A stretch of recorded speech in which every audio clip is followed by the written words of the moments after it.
नमस्ते दोस्तों, मेरा नाम है राज और आप देख रहे हैं मेरा यूट्यूब चैनल स्लो लर्नर। आज का वीडियो दो कंपनी का हम एनालिसिस करेंगे।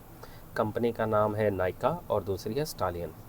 ये दो कंपनी का एनालिसिस करेंगे और देखने की कोशिश करेंगे ये दोनों कंपनी कैसी लग रही हैं, अच्छी हैं, बुरी हैं, इनमें क्या अपॉर्चुनिटी नज़र आ रही है, वैल्यूएशन कैसे दिख रहे हैं, कंपनी का मोड माहौल कैसा दिख रहा है और कंपनी की जो मैनेजमेंट ने गाइडेंस की है वो किस तरफ जाने की कोशिश कर रही है। वीडियो बिल्कुल सिंपल रखने की कोशिश करेंगे एज़ यूजुअल।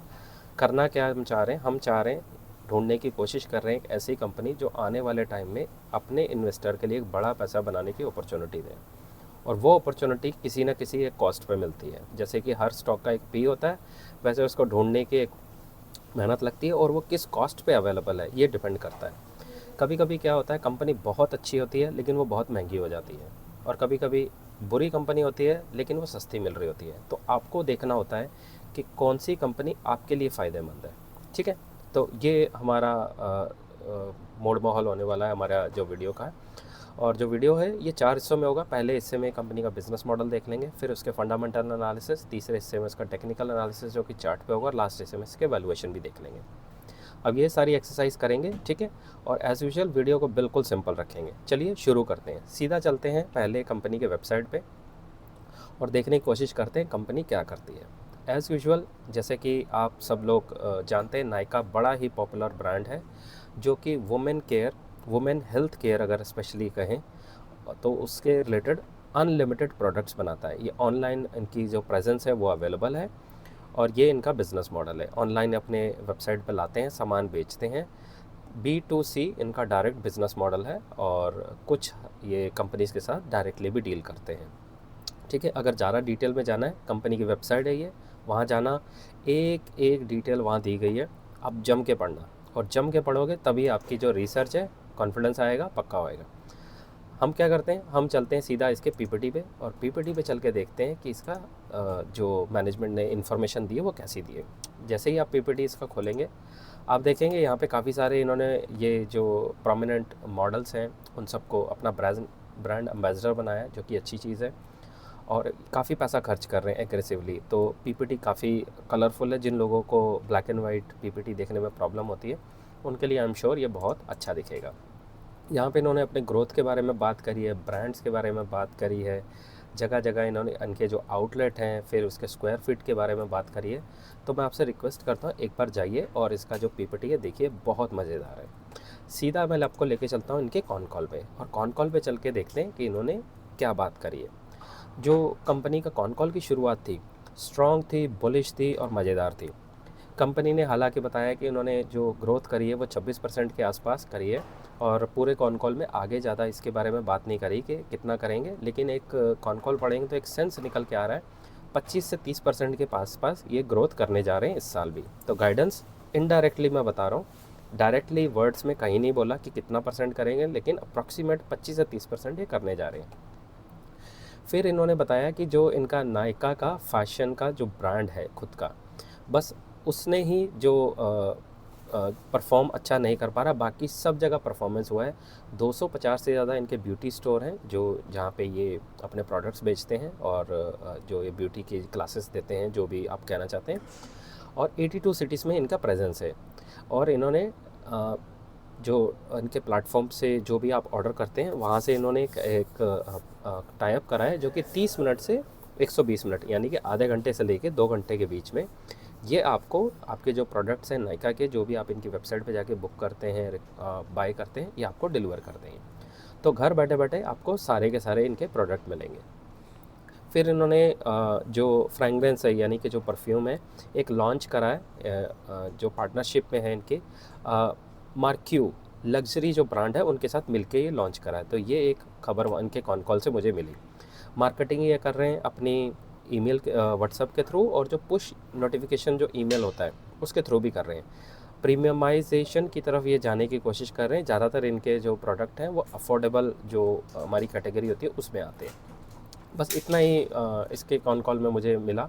आगे इन्होंने बताया कि हमने 19,000 पिन कोड हैं जो इंडिया में, वहाँ पे डिलीवरी कर चुके हैं, और इनका जो बिज़नेस है वो 7 गुना हो चुका है पिछले 5 साल में। तो ज़्यादातर ये इनका जो कॉन कॉल था कंपनी के जो कंपनी का जो परफॉर्मेंस रहा है जब से शुरू हुई है उसके बारे में बताता रहे। फैशन 25% से ग्रो कर रहा है, फिर उन्हें एक कस्टमर कैसे एक्वायर कर रहे हैं उसके बारे में बातचीत करते रहे। तो ये सारी चीज़ आप जाइए और जाके देखिए। और काफ़ी सारी चीज़ें थी, मैं आपके साथ सिर्फ हाईलाइट डिस्कस कर रहा हूँ जो कि काफ़ी मुझे लगा कि ज़रूरी है और काफ़ी इंपॉर्टेंट है, जो आपको पता होनी चाहिए। अगर नहीं पता तो मैं आपको एटलीस्ट बता सकूँ। अब सीधा लेके चलता हूँ आपको स्क्रीनर पे और वहाँ चल के देखने की कोशिश करते हैं कि फंडामेंटल्स कैसे नज़र आ रहे हैं। कंपनी का जो मार्केट कैप है आज की डेट में 75,000 करोड़ का मार्केट कैप है। ऑपरेटिंग प्रॉफिट मार्जिन 6 है, सेल्स ग्रोथ 28 का दिखा रहा है, आरओई 5 का है। अब चार्ट की अगर बात कर लीजिए, चार्ट अप ट्रेंड है, बुलिश है और बहुत स्ट्रॉन्ग दिख रहा है। ठीक है, राउंडिंग बॉटम देके ऊपर की तरफ चलना शुरू कर दिया। अगर बात कर ले क्वार्टरली रिजल्ट की, लगातार सेल्स ग्रोथ कर पा रहे हैं। 23% से इन्होंने लास्ट क्वार्टर में ग्रोथ करी है और नेट प्रॉफिट इनका 24 करोड़ के आसपास लगभग इन्होंने कर दिया है क्वार्टर बेसिस पे। ईयर ऑन ईयर बेसिस पे बात करें तो लगभग वही 24 से 25% का इन्होंने ग्रोथ रजिस्टर करा है और कंपनी प्रॉफिट तो बना पा रही है, इसमें कोई डाउट नहीं है। सेल्स ग्रोथ के जो नंबर हैं उसके कंपैरिजन प्रॉफिट ग्रोथ लगभग कम है। अगर कहा जाए बराबर कहना थोड़ा गलत होगा, लेकिन कम ही दिख रहे हैं। बैलेंस शीट में डेट है क्योंकि रिज़र्व्स, अगर आप यहाँ पे देखेंगे रिज़र्व्स के अकॉर्डिंग बोरोविंग थोड़ी सी ज़्यादा है। तो हम ऊपर से देखने की कोशिश कर रहे हैं, बैलेंस शीट के अंदर नहीं जाएंगे। ऊपर से कैसा दिख रहा है बस उसके बारे में बात करेंगे। शेयर होल्डिंग पैटर्न 52% स्टैटिक है। FII इसने 6% से 11% करा है। DII इसने 3% से 23% कर लिया है और आम पब्लिक जिनको IPO में माल चेपा गया था 38% से कम होकर 12% रह गया है। अब इसमें जो एक सबसे मोस्ट इम्पॉर्टेंट कंसर्न वाला पॉइंट है वो है स्टॉक का पी। 951 का पी है। तो आई एम श्योर इतनी महंगी कंपनी और कोई अभी तो अवेलेबल नहीं होगी। तो इससे कहूँगा इससे अच्छे वैल्यूएशन पे और भी बहुत सारी कंपनियाँ हैं। मैं जल्दी ढूंढूंगा और वो भी कंपनी आपके साथ डिस्कस करूँगा। ठीक है, तो ये था इस कंपनी के बारे में। नेक्स्ट कंपनी है स्टालिन। अब ये कंपनी करती क्या है, सीधा चलते हैं कंपनी की वेबसाइट पे और देखने की कोशिश करते हैं करते क्या है ये कंपनी। जैसे ही आप प्रोडक्ट पे क्लिक करते हैं इनके जाके, तो यहाँ पे कुछ equipment and spare part of AC industry, refrigeration, semiconductor और कंज्यूमर केन्स, जो रेफ्रिजरेंट माफ़ कीजिएगा मैं इसको अच्छे से पढ़ नहीं पा रहा, रेफ्रिजरेंट पेंट्स, जो ये इनकी कॉन कॉल में मैंने पढ़ा था, उन्होंने बताया कि जितने भी इनके प्रोडक्ट्स हैं वो सारे के सारे मल्टीपल यूज़ हैं। तो काफ़ी सारी इंडस्ट्री को ये सर्व कर रहे हैं, कैटर कर रहे हैं। ये जैसे सेमीकंडक्टर है इन्होंने बताया, साथ में रेफ्रिजरेशन है, ठीक है, और साथ में जो आपका जो आग को बुझाने के लिए जो हमारा फायर एक्सटिंग्विशर होता है उसमें भी इनका प्रोडक्ट्स का इस्तेमाल होता है। तो काफ़ी वाइड इनका कैटेगरी है। सीधा चलते हैं इनके कॉन कॉल पे और देखते हैं वहाँ पे कैसा दिख रहा है। PPT एक बार ही खोल लेते हैं और साथ में फिर देखते हैं कि क्या हमें इनका बिज़नेस मॉडल समझ आ रहा है या नहीं। जैसे ही आप स्टार्ट करेंगे तो कुछ ग्लोब्स के पिक्चर आएंगे, ये सिलेंडर है, ऐसे कुछ दिख रहा है आपको। तो गाड़ियों पे जो ऑटोमोबाइल्स हैं वहाँ पे सर्विसेज दे रहे हैं, ठीक है। तो काफ़ी इनका वाइड बिज़नेस मॉडल है। और आप जैसे नीचे जाएंगे, CAGR कंपनी ने यहाँ पे जो ग्रोथ के बारे में बात करा है, तो इंडस्ट्री की ग्रोथ लगभग 12 से 14% से ग्रोथ कर रही है। नॉर्मली अगर कोई इंडस्ट्री 6 या 7% से ग्रोथ कर रही हो और अगर आप उस सेक्टर का कोई स्टॉक पकड़ लें, पैसा बन जाता है। ये 13-14% से ग्रोथ कर रहा है ये सेक्टर। लगभग यहाँ पे 10 बोला रिपोर्ट में, 10 भी काफ़ी है, लेकिन अगर कोई सेक्टर 10-12 से ऊपर ग्रोथ कर रहा है तो मतलब एक बड़ी अपॉर्चुनिटी आपके हाथ में लग सकती है, ठीक है। तो ये सारा कुछ इसके बारे में मोटी मोटी जो बातें थी वो है जो इन्होंने PPT में डिस्कस करा है। ROE का डायरेक्शन थोड़ा सा नीचे को जा रहा है, ये आपको कंसर्न वाला ज़्यादा बड़ी बात नहीं है, लेकिन आपको देखना पड़ेगा कि क्यों जा रहा है। सीधा चलते हैं इनके कॉन कॉल में और कॉन कॉल में देखते हैं इन्होंने क्या क्या बात करी। इनकी कॉन कॉल की शुरुआत बुलिश थी, स्ट्रॉन्ग थी और ज़बरदस्त थी।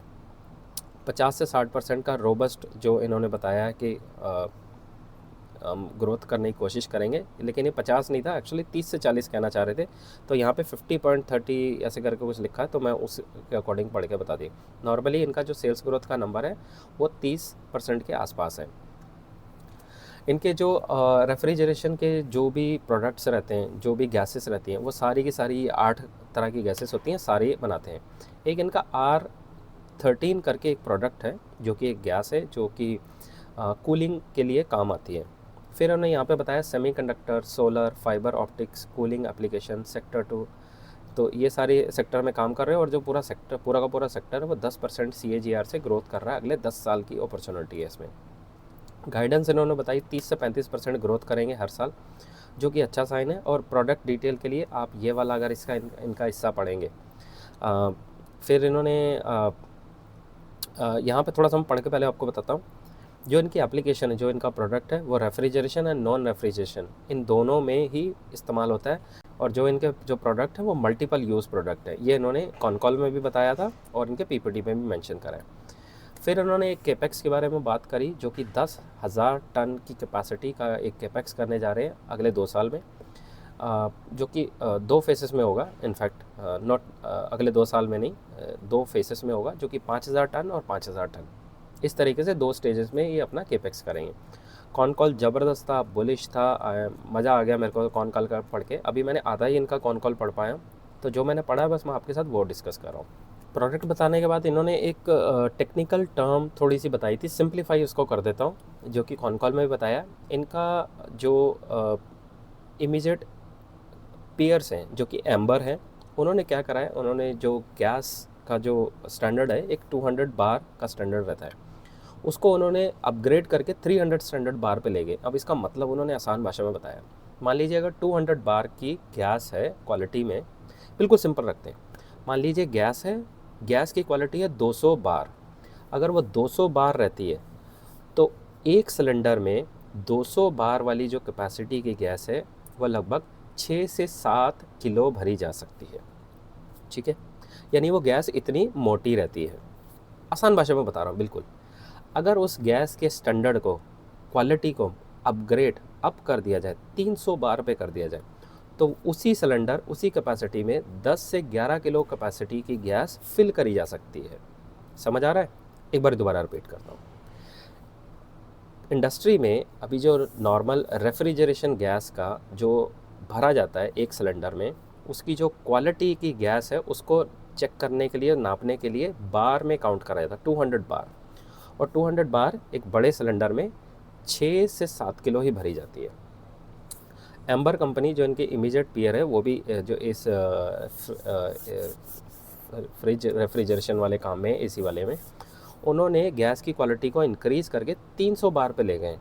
अब होता क्या है, 300 बार वाली जो गैस होगी और पतली हो गई। आसान भाषा में बता रहा हूँ, टेक्निकली करेक्ट नहीं है, मुझे भी इतना इसके बारे में ज़्यादा डिटेल में नहीं बता पाऊँगा, मुझे भी इसके बारे में पता नहीं है। जो मैंने कॉल में पढ़ा उसको सिंप्लीफाई करने की कोशिश करा। तो उन्होंने गैस को 300 बार पे स्टैंडर्ड पे अपग्रेड कर दिया है, पहुंचा दिया है क्वालिटी को। उससे क्या हो रहा है कि सेम सिलेंडर में 10 से 11 किलो ज़्यादा, 10 से 11 किलो भर पा रहे हैं, जहाँ पहले 6 से 7 किलो भर पाते थे। ठीक है, अब इससे होता है कि इससे ट्रांसपोर्टेशन की कॉस्ट कम लगती है, कंपनी का जो ग्रॉस ऑर्डर है वो बढ़ जाता है, यानी कि इससे आपको एक ही सिलेंडर में ज़्यादा गैस भर के ज़्यादा प्राइस चार्ज कर सकते हैं।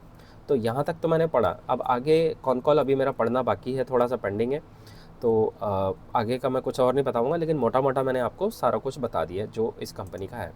अब जैसे कि आपको पता होगा कि आने वाले टाइम में एसी, रेफ्रिजरेशन, ये जैसे फ्रिज, एसी, टीवी, कूलर, ये लग्जरी आइटम नहीं रह गई। आने वाले टाइम में ये नेसेसिटी है। आज के डेट में फ्रिज और एसी ये नेसेसिटी हो गई हैं, ये लग्जरी आइटम में नहीं आता। टीवी मैंने वैसे नाम जोड़ दिया, लेकिन ये दोनों बिल्कुल कहते हैं कि नॉर्मल आज के टाइम में रहने के लिए काम आती हैं।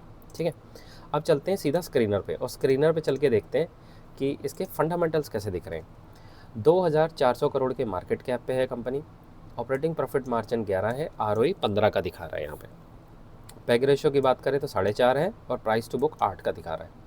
चार्ट की अगर बात करी जाए तो लगातार अप ट्रेंड पे जा रहा है और बुलिश है, स्ट्रॉन्ग है, मज़ा आ गया। चार्ट एकदम फुल स्ट्रॉन्ग ऊपर दिखा रहा है, थोड़ा सा ऊपर से गिरा है, लेकिन जो पीछे इंडस्ट्री में इसमें दिखा रहे हैं पुश आने वाला है, और जो आगे इसका इंडस्ट्री का जो फ्यूचर आउटलुक दिख रहा है वो काफ़ी स्ट्रॉन्ग और बुलिश दिख रहा है मुझे। क्वार्टरली रिजल्ट की अगर बात कर ली जाए तो लगातार अच्छा रिजल्ट निकाल रहे हैं। 51% लास्ट इनका क्वार्टर का जो रिज़ल्ट आया था वो रहा, और उसमें 10 करोड़ का प्रॉफिट भी कमाया है इन्होंने। सेल्स ग्रोथ की बात करी जाए ईयर ऑन ईयर बेसिस पे 60% का इन्होंने नंबर करा है, और 32 करोड़ का इन्होंने रेवेन्यू भी जनरेट करा है। सेल्स ग्रोथ और प्रॉफिट ग्रोथ की जो नंबर है, अभी ज़्यादा बात करना ठीक नहीं है। 1-2 साल या 1-2 क्वार्टर और पहले करें तो फिर थोड़ा सा ज़्यादा बढ़िया बात कर पाएंगे। बैलेंस शीट ज़बरदस्त है, स्ट्रॉन्ग है, और डेट लगभग इन्होंने ख़त्म कर दिया। IPO से जो पैसा उठाया वो इन्होंने अपने डेट रिडक्शन में लगा दिया। शेयर होल्डिंग पैटर्न 67% स्टैटिक है। FIIs 3% था, निकल गया। DIIs 4 था, वो वहीं पे है। और पब्लिक ने 24% से 26%, यानी पब्लिक ने माल उठाया। पब्लिक ने माल उठाया तो गड़बड़ कभी भी हो सकती है। एक आपसे डिस्क्लेमर देना चाहूँगा, ये वीडियो में जितने भी नाम लिए हैं किसी भी तरह का बाई सेल रिकमेंडेशन नहीं है। तो आपने ऐसा कोई भी काम नहीं करना है कि जाके इस स्टॉक को जाके लपक के उठा लो। एक आपको डिस्क्लेमर भी दे दूँ, स्टालिन इंडिया मेरी होल्डिंग में है, ठीक है। तो किसी भी तरह का बाई सेल रिकमेंडेशन नहीं है। प्लीज़ आप इस वीडियो को एज अ एजुकेशन पर्पस लें, सीखें, समझें। अगर आप ख़रीदना चाहते हैं तो जो मेरी कही हुई बातें हैं उसको एज अ आप नॉलेज लें और अपनी रिसर्च करने के लिए यूज़ करें, ठीक है। आगे चलते हैं। अब ये हो गया दोनों कंपनी के बारे में। अब अगर बात कर ली जाए दोनों कंपनी में से मुझे कौन सी ज़्यादा नज़र आ रही है, मुझे नाइका की अगर बात करी जाए तो नाइका से तो कुछ और कंपनी भी अच्छी है जो अच्छे वैल्यूएशन पे अवेलेबल है। वो आप मेरा वीडियोस देखना, या आने वाले और वीडियोस में नाम ढूंढ के बता दूंगा। स्टालिन की अगर बात कर ली जाए, BB कैटेगरी की मैंने कंपनी रखा है इसको, यानी गुड है, बेटर है, बेस्ट है, या उससे थोड़ा सा ऊपर है, तो BB कैटेगरी की मैंने कंपनी इसको रखा है। अब इसके साथ अगर इसके चार्ट की बात करी जाए, चार्ट इसका मुझे ज़बरदस्त दिख रहा है, स्ट्रॉन्ग दिख रहा है। वैल्यूएशन इसके जो हैं, मैंने इसका 1 ईयर फॉरवर्ड पी निकाला है ऑन द बेसिस ऑफ जो इन्फॉर्मेशन मुझे कॉन में मिली है। तो लगभग 60 से 65 का फ्यूचर पी मुझे दिख रहा है, जो कि 30 से 35% ग्रोथ करने वाली कंपनी है। अब मैं इसमें बेट क्यों लेने जा रहा हूँ या क्यों ये कंपनी लाया हूँ, ये एक थीम बेस्ड टाइप की कंपनी है, यानी कि जो थीम चल रही है, जैसे पहले रेलवे की थीम चल रही थी, सेमीकंडक्टर की थीम चल रही है, आज की डेट में डेटा सेंटर की थीम चल रही है। तो उसके मैंने सोचा इस बार मैं थीम प्ले करना चाहता हूँ। रेलवे वाला थीम मेरे से काफ़ी हद तक मिस हो गया था, बहुत लेट मैं उसको पकड़ पाया था। तो इस बार मैं, और डिफेंस वाला थीम तो मैंने बिल्कुल भी नहीं छुआ था। ये वाला थीम मुझे थोड़ा सा इजी लग रहा है समझने में, इसलिए मैं इस थीम को प्ले करना चाह रहा हूँ।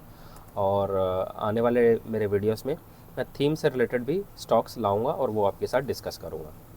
तो ये दो कंपनी थी, दोनों कंपनी ठीक लग रही थी मुझे। और अगर वैल्यूएशन के हिसाब से देखा जाए, स्टालियन थोड़ा सा महंगा है, और जो नाइका है वो तो भयंकर महंगा, उसको तो हाथ भी लगाना मतलब हाथ जलाने वाला काम है। तो ये था आज का वीडियो। अब मुझे आपसे क्या चाहिए, प्लीज़ आप जाइए इस वीडियो को लाइक, शेयर, सब्सक्राइब कर दीजिए। आपका ऐसा करने से मुझे बहुत मोटिवेशन मिलता है, और मुझे बड़ा मज़ा आता है जब आप उस पर लाइक, शेयर, सब्सक्राइब करते हैं और कमेंट करते हैं। कोई भी इन्फॉर्मेशन आपके पास एक्स्ट्रा है, या मैं कोई चीज़ आपको बताने में गड़बड़ कर गया हूँ, कमेंट बॉक्स में नीचे जाके ना ज़रूर लिखें, मैं आपको रिप्लाई करूँगा, मुझे बड़ा मज़ा आता है। अगर आपका कोई क्वेरी है, क्वेश्चन है, प्लीज़ आप लिखें, मैं आपको ज़रूर रिप्लाई करूँगा। तो ये था वीडियो, आई होप इसने आपके लिए कुछ वैल्यू ऐड करा होगा। मिलते हैं अगली वीडियो में, तब तक के लिए सीखते रहिए, खुश रहिए, इन्वेस्ट करते रहिए। Thank you.